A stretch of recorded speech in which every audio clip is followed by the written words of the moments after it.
The funny thing, Caleb, is had both of their careers started right now, Tom Brady and Peyton Manning, I could easily see Peyton Manning having the more successful career with an offense like the Colts had that was built around him, as opposed to, let's say, a defensive minded coach with Bill Belichick, because the game has changed a lot since Peyton Manning came into the NFL in 1998. I mean, it's you can't use your hands as much in pass defense. They want to protect the quarterbacks. You don't take as many hard hits.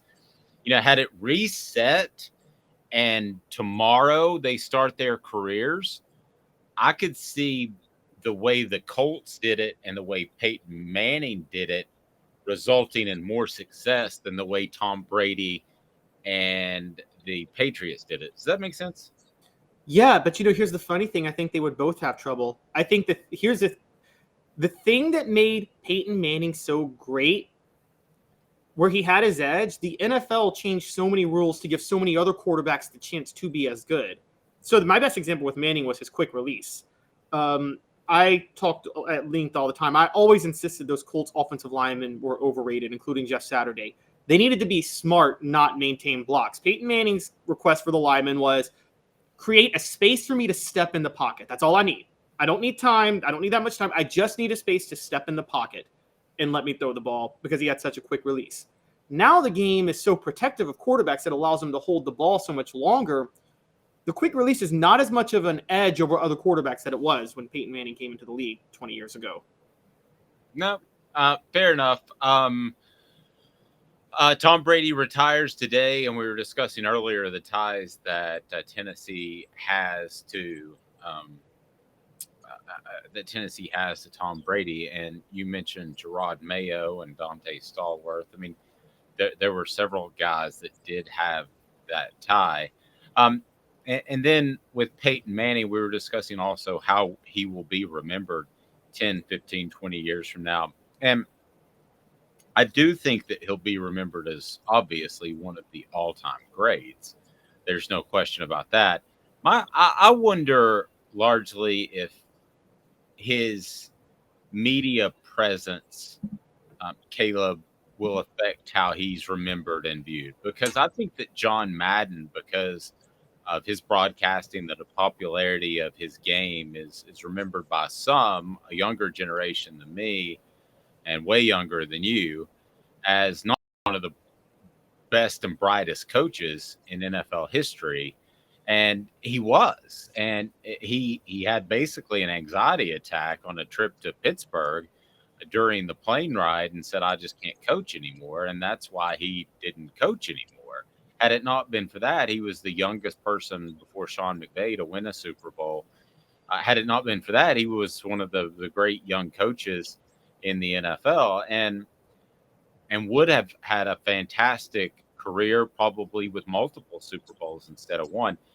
Peyton Manning, will he be viewed as this media darling moving forward, or will it not taint, but maybe tarnish what he did on the field?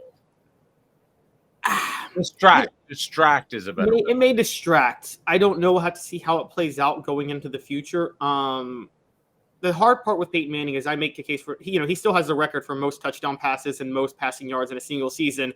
There have been 2 NFL seasons with 17 games already, and I think Patrick Mahomes may go down as the greatest quarterback ever. Still hasn't topped what Manning did in 2013 with those 2 records. But I do think at some point those records will be broken because the NFL has expanded the regular season. When they're broken, and if somebody catches him in 5 regular season MVPs, then we might start having that conversation. We have to see what Peyton Manning does. But Peyton Manning, to me, is a case study for quarterbacks going forward, too. There was always this talk that you have to go to the big market, New York or LA or wherever, and you got to market your brand in the off season. RG3, to his detriment, did that after a Rookie of the Year season, and it really cost him focusing on marketing his brand rather than winning.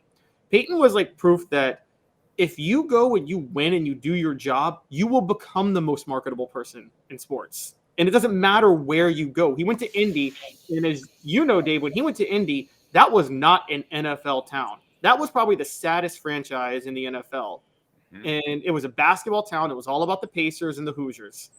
And he became the most marketable athlete in the NFL because of what he did on the field.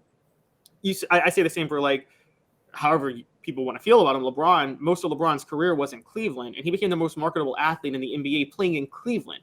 You don't have to be in the biggest market. If you produce at the highest level, your endorsements are going to come.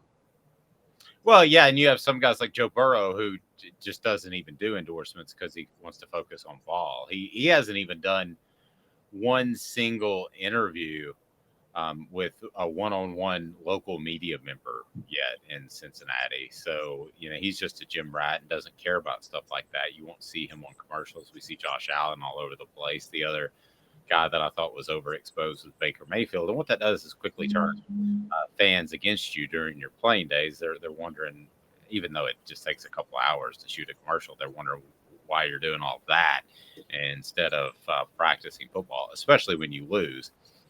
That is certainly brought up.